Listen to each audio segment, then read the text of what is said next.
Hello everyone, Geeks for Geeks problem of the day की इस series में आज जो हम लोग क्वेश्चन करने वाले हैं वो है टावर्स रीचिंग बोथ स्टेशंस। ये एक मीडियम लेवल का प्रॉब्लम है। चलिए समझते हैं कि प्रॉब्लम कहता क्या है। Given a matrix mad of size n into m, यानी कि हमें एक 2D मैट्रिक्स दी होगी जिसका नाम है mad, where mad of i का j represents the signal strength of a communication tower, यानी कि जो मैट्रिक्स आई जे है वो क्या रिप्रेजेंट करता है, वो सिग्नल स्ट्रेंथ को रिप्रेजेंट करता है। Two control stations monitor the network. Station P covers the top and left boundaries of the grid, यानी कि अगर हमें इस तरह से 2D मैट्रिक्स दी है, एक ग्रिड दिया है, तो जो स्टेशन P है ये टॉप और यानी कि इस वाली बाउंड्री को और इस वाली बाउंड्री को कौन कवर करता है, P कवर करता है। Station Q covers the bottom and right boundaries of the grid, यानी कि जो स्टेशन Q है ये राइट बाउंड्री को और ये नीचे वाले यानी बॉटम बाउंड्री को कवर करता है। ये Q कवर करता है, ये भी Q कवर करता है, ये P कवर करता है, ये भी P कवर करता है। A signal can propagate from a tower to one of its neighboring towers in the four direction, यानी कि एक सिग्नल जो है वो प्रोपेगेट कर सकता है कहां से कहां तक, अपने 4 डायरेक्शन में। ठीक है, only if the neighbouring tower has a signal strength less than और equal to that of the current tower.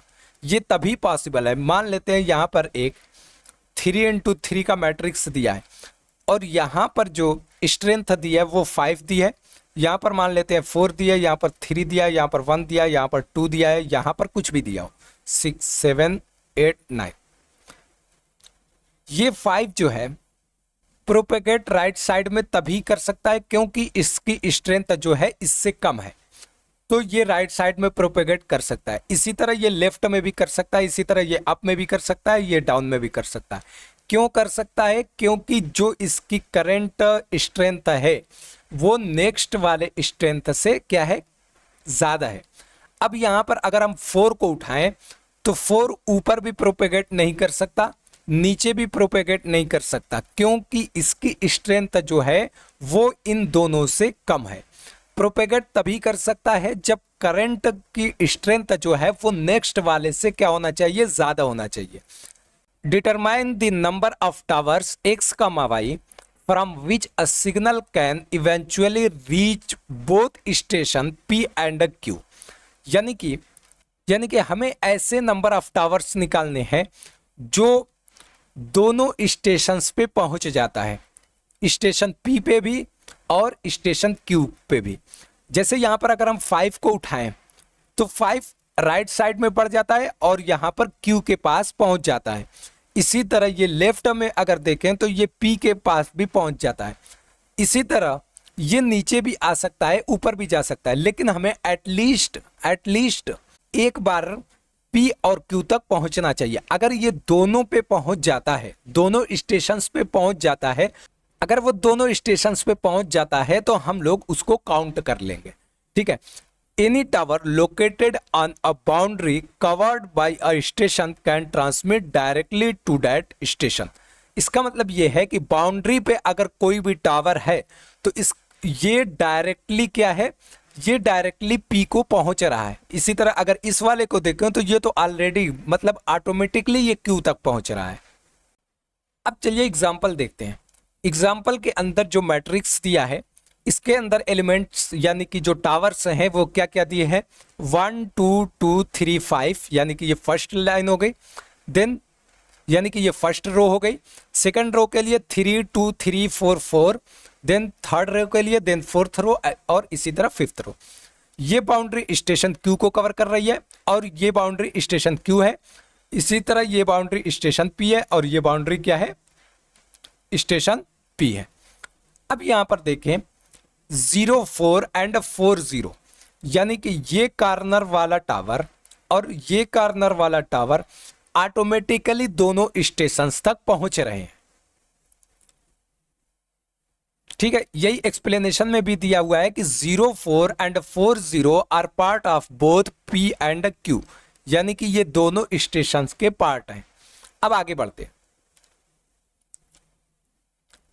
Second explanation देखें। 13 रीचेस P यूजिंग 13 एंड 03।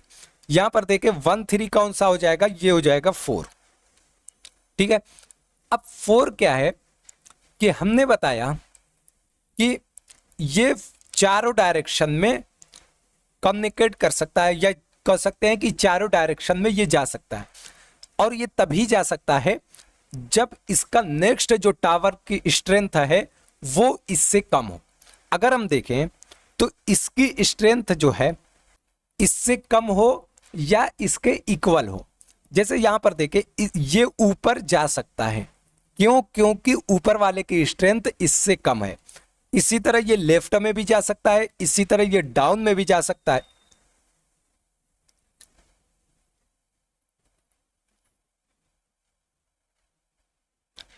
इसी तरह ये, अरे यार, इसी तरह ये डाउन में भी जा सकता है, इसी तरह ये राइट में भी जा सकता है। अगर हम राइट में जाएं तो ये स्टेशन Q तक पहुंच गया, और इसी तरह अगर अप जाएं तो ये स्टेशन P तक पहुंच गया। मतलब ये है कि ये एक वैलिड टावर है जो स्टेशन P और स्टेशन Q तक पहुंच रहा है, इसलिए हम इसको भी काउंट कर लेंगे। अभी तक हमारे पास कितने टावर्स मिल चुके हैं? तो हमारे पास अभी 3 टावर्स मिल चुके हैं। कौन कौन से हैं? एक है 5, और एक दूसरा वाला 5 यहां से, और एक यहां से 4, 3 हो गया। अब नेक्स्ट जो है, अगर हम इस 4 को लें तो ये ऑलरेडी स्टेशन Q पे प्रेजेंट है। हमें इसको कहां पे देखना है कि ये पहुंच रहा है या नहीं, ये P पे पहुंच रहा है या नहीं। तो इसके लिए हम लोग ऊपर डायरेक्टली जा नहीं सकते, क्योंकि ऊपर वाले की स्ट्रेंथ जो है वो अभी जो करंट है इससे ज्यादा है।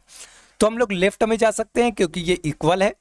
देन हम लोग अगेन यहीं से ऊपर भी जा सकते हैं। ठीक है, तो यहां पर हम लोग P तक पहुंच चुके हैं। तो इसका मतलब ये है कि ये वाला 4 भी एक वैलिड हो गया। ठीक है, देन हम लोग क्या करें, 2 और 2, यानी कि इस वाले को उठाएं, इस वाले टावर को उठाएं, तो इससे हम लोग ऊपर जा सकते हैं क्योंकि ऊपर वाले की स्ट्रेंथ जो है 5 से कम है। देन अगेन ऊपर जा सकते हैं, तो स्टेशन P तक हम लोग पहुंच चुके। अब हमें स्टेशन Q तक पहुंचना है, तो राइट साइड में भी जा सकते हैं, तो 3 है, ये इससे कम है। देन अगेन राइट जा सकते हैं, तो स्टेशन Q पे पहुंचेगा।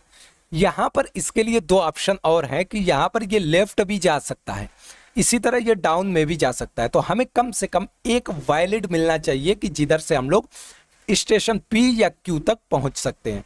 तो इसलिए यहां पर क्या हो जाएगा, ये भी एक वैलिड हो जाएगा। तो यहां पर भी एक 5 आ जाएगा। देन हम लोग 3,0 अगर हम इस 6 को उठाएं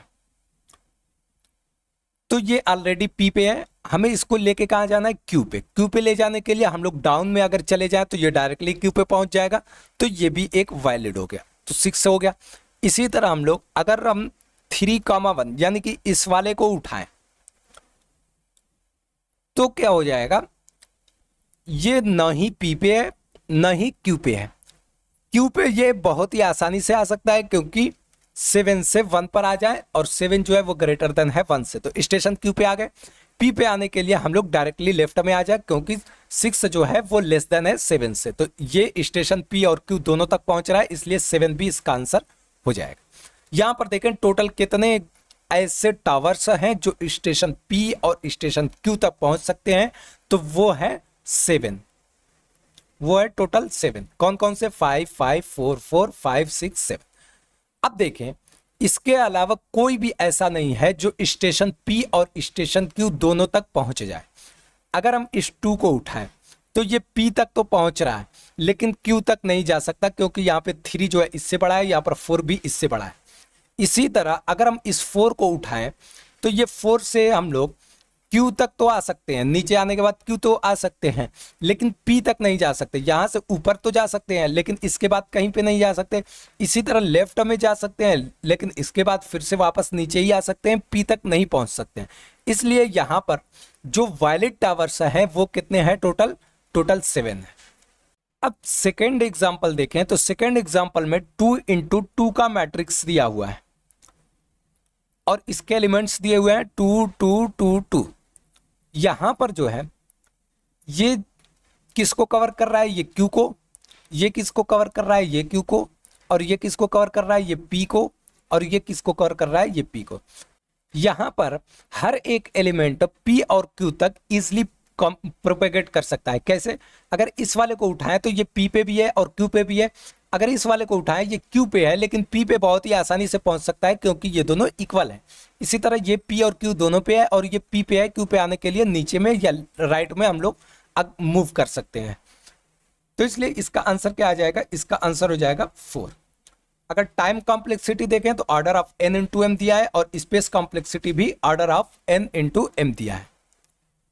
अब चलिए समझते हैं कि इस क्वेश्चन को सॉल्व कैसे करेंगे। इस क्वेश्चन को सॉल्व करने के लिए हमने क्या किया है कि जो क्वेश्चन में एग्जाम्पल दिया हुआ है हमने उसी एग्जाम्पल को ले लिया। तो हम लोग अगर यहां पर देखें तो ये किसको कवर कर रहा है, ये P को, और ये वाला किसको कवर कर रहा है, ये Q को, और ये बॉटम वाला किसको कवर कर रहा है, ये भी Q को कवर कर रहा है, और ये किसको कवर कर रहा है, ये P को कवर कर रहा है। इसको सॉल्व करने के लिए हम लोग एक काम ये कर सकते हैं कि एक एक एलिमेंट को उठाएं और हम लोग चेक करें कि ये राइट साइड यानी कि ये बोथ स्टेशंस P और Q दोनों तक पहुंच रहा है या नहीं पहुंच रहा है। इसी तरह फिर नेक्स्ट को उठाएं, फिर नेक्स्ट को उठाएं, यानी कि हर एक एलिमेंट के लिए ये प्रोसेस करें और उसे चेक करें कि वो स्टेशन P तक पहुंच रहा है या नहीं और स्टेशन Q तक पहुंच रहा है या नहीं। अगर वो स्टेशन P और स्टेशन Q दोनों तक पहुंच रहा है तो हम लोग उसे काउंट कर लेंगे वरना छोड़ देंगे। तो ये होगा ब्रूट फोर्स अप्रोच। लेकिन इसमें प्रॉब्लम क्या आएगी, इसमें प्रॉब्लम आएगी TLE का, क्योंकि ये बहुत लॉन्ग प्रोसेस हो जाएगा। तो हम लोग क्या करेंगे, हम लोग दो काम करेंगे। स्टेशन P यानी कि फर्स्ट कॉलम और फर्स्ट रो, यहां से हम लोग DFS लगाएंगे और हर उस सेल को स्टोर कर लेंगे जहां से हम लोग P तक पहुंच जा रहे हैं। इसी तरह लास्ट कॉलम और लास्ट रो से हम लोग करेंगे कि हर उस सेल को काउंट कर लेंगे जो स्टेशन Q तक पहुंच रहे हैं। देन जो सेल Q तक पहुंच रहे हैं और जो सेल P तक पहुंच रहे हैं, हम दोनों का इंटरसेक्शन निकाल लेंगे और वही इंटरसेक्शन क्या हो जाएगा, हमारा आंसर हो जाएगा। तो इंटरसेक्शन में हमें वो सेल मिलेंगे जहां से P तक भी, स्टेशन P तक भी जाना पॉसिबल है और स्टेशन Q तक भी जाना पॉसिबल है। अब यहां पर एक सबसे इंपॉर्टेंट बात यह है कि अगर आपको DFS नहीं आता है तो वीडियो को अभी यहीं पे पॉज कीजिए और सबसे पहले जाइए और समझिए कि DFS कैसे वर्क करता है, देन वापस आइए और इस वीडियो को कंप्लीट वॉच कीजिए। अब चलिए कोड को देखते हैं। कोड के अंदर सबसे पहले हम लोग मैट्रिक्स का रो और कॉलम निकालेंगे। तो क्या हो जाएगा, int of n equal to mat.length। ये n क्या है, ये n रो को रिप्रेजेंट करेगा। इसी तरह कॉलम के लिए क्या हो जाएगा, int of m equal to mat0.length। इससे हमें कॉलम मिल जाएगा। इसके बाद हम लोग एक डायरेक्शन एरे बनाएंगे कि किस किस डायरेक्शन में मूव करना पॉसिबल है। तो उसके लिए हम लोग एक 2D एरे बनाएंगे डायरेक्शन के नाम से, और इसके अंदर किधर किधर मूव कर सकते हैं, 1,0 यानी कि नीचे की तरफ, इसी तरफ -1,0 यानी ऊपर की तरफ, इसी तरह 0,1 यानी राइट की तरफ, इसी तरह 0,-1 यानी कि लेफ्ट की तरफ। अब हम लोग यहां पर दो मैट्रिक्स बनाएंगे। वो मैट्रिक्स क्या करेगा, वो ये चेक करेगा कि वहां से हम लोग P स्टेशन तक या Q स्टेशन तक रीचेबल है या नहीं। तो उसके लिए क्या हो जाएगा, हम लोग एक बुलियन मैट्रिक्स बनाएंगे, बुलियन, देन रीचेबल कहां तक, P तक। तो क्या हो जाएगा, न्यू बुलियन NM। यहां पर nm क्या है, रो और कॉलम है गिवन मैट्रिक्स की। देन एक और बनाएंगे किसके लिए, क्यू स्टेशन के लिए, reachable Q equal to new boolean N M. यहां पर रीचेबल एम क्या करेगा, मार्क करेगा कौन से टावर स्टेशन पी तक सिग्नल भेज सकते हैं, और इसी तरह रीचेबल क्यू क्या करेगा, रीचेबल क्यू जो है वो मार्क करेगा कि कौन से टावर स्टेशन क्यू तक सिग्नल भेज सकते हैं। अब हम लोग यहां से क्या करेंगे, डीएफएस लगाएंगे। डीएफएस पहले किसके लिए, पहले पी बाउंड्रीज के लिए डीएफएस। तो क्या होगा, for loop int of I equal to 0, I less than N, I plus plus. तो सबसे पहले डीएफएस, इसके अंदर क्या क्या पास करेंगे, इसके अंदर मैट्रिक्स पास करेंगे, देन रीचेबल पी मैट्रिक्स पास करेंगे और आई कामा 0। ठीक है, इसी तरह ये किसके लिए हो गया, ये लेफ्ट कॉलम के लिए हो गया। अब टॉप रो के लिए क्या होगा, for loop int of J equal to 0, J less than M, then J plus plus. इसके लिए भी डीएफएस कॉल होगा। इसके अंदर क्या क्या भेजेंगे, मैट्रिक्स भेजेंगे और रीचेबल पी मैट्रिक्स भेजेंगे, देन 0 कामा जे। यहां पे आई कामा 0 क्या होगा, इंडेक्स होगा। इसी तरह यहां पे 0 कामा जे क्या होगा, ये भी इंडेक्स होगा। ठीक है, अब ये स्टेशन पी के लिए हो गया।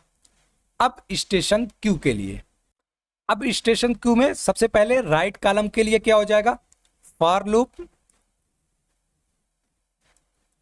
Int of I equal to 0, I less than N, then I plus plus.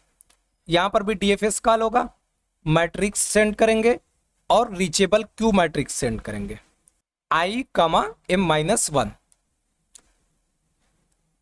Then bottom row के लिए for loop int of J equal to 0, J less than M, J plus plus.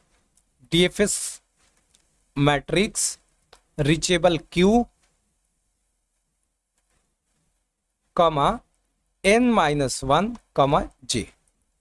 अब इन दोनों DFS में यानी कि कौन कौन से ऐसे टावर हैं जो क्यू तक रीच कर रहे हैं और जो पी तक रीच कर रहे हैं, इन दोनों में इंटरसेक्शन क्या है उसको काउंट करेंगे। तो उसको काउंट करने के लिए क्या होगा, सबसे पहले एक वेरिएबल डिफाइन करेंगे int of count equal to 0। Then क्या होगा, for loop int of I equal to 0, I less than N, then I plus plus. Then for loop int of J equal to 0, J less than M, then J plus plus. यहां पे condition check होगी, if reachable P I comma J and reachable Q I J, अगर ये दोनों possible है, यानी कि ये जो है रीचेबल पी, ये पी तक रीच कर रहा है और ये क्यू तक भी रीच कर रहा है, तो हम लोग क्या करेंगे, यहां पर काउंट को प्लस प्लस कर देंगे।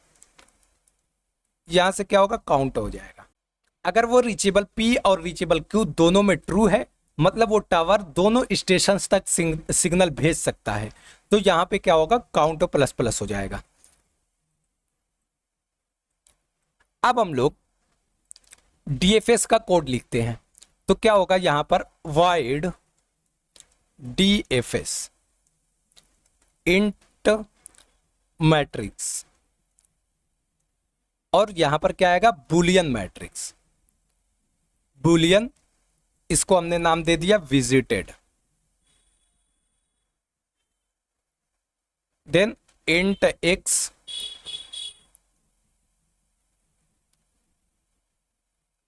कमा इंट वाई। देन यहां पर कंडीशन चेक होगी, if visited X Y, then directly हम लोग क्या करेंगे, रिटर्न कर देंगे ये बुलियन मैट्रिक्स है तो मतलब ट्रू रिटर्न होगा। अगर विजिटेड नहीं है तो हम लोग क्या करेंगे, विजिटेड एक्स वाई को हम लोग किससे ट्रू कर देंगे। इसका मतलब ये है कि अगर टावर पहले ही विजिट हो चुका है तो हम लोग रिटर्न कर देंगे, अगर विजिट नहीं किया है तो हम लोग उसको क्या कर देंगे, मार्क कर देंगे ट्रू का। इसको इसलिए कर रहे हैं ताकि ये इनफाइनाइट लूप ना बने और हर एक टावर को एक ही बार, हर एक टावर जो है वो एक ही बार प्रोसेस हो। अब यहां से चारों डायरेक्शन के लिए डीएफएस कॉल करेंगे तो क्या होगा, यहां पर एक फॉर लूप लगाएंगे इंट डी। अब यहां से डायरेक्शन के अंदर प्रोसेस करेंगे, जो हमने डायरेक्शन एरे बनाया था उसके अंदर प्रोसेस करेंगे।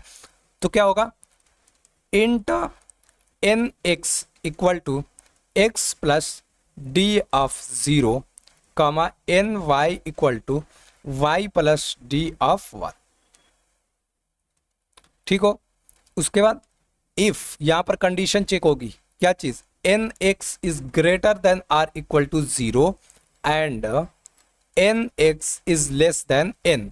मतलब ये है कि ये मैट्रिक्स के अंदर होना चाहिए, तो इसलिए ये condition. Then and N Y is greater than or equal to 0 and N Y is less than M. और इसके साथ साथ क्या होना चाहिए, जो करंट स्टेशन है उसकी स्ट्रेंथ जो है नेक्स्ट से क्या होना चाहिए, ज्यादा होना चाहिए। तो यहां पर क्या होगा, and matrix of N X and N Y is greater than or equal to matrix of X और वाई। अगर ये सारी कंडीशन ट्रू होती है तब हम लोग क्या करेंगे, डीएफएस अगेन कॉल करेंगे।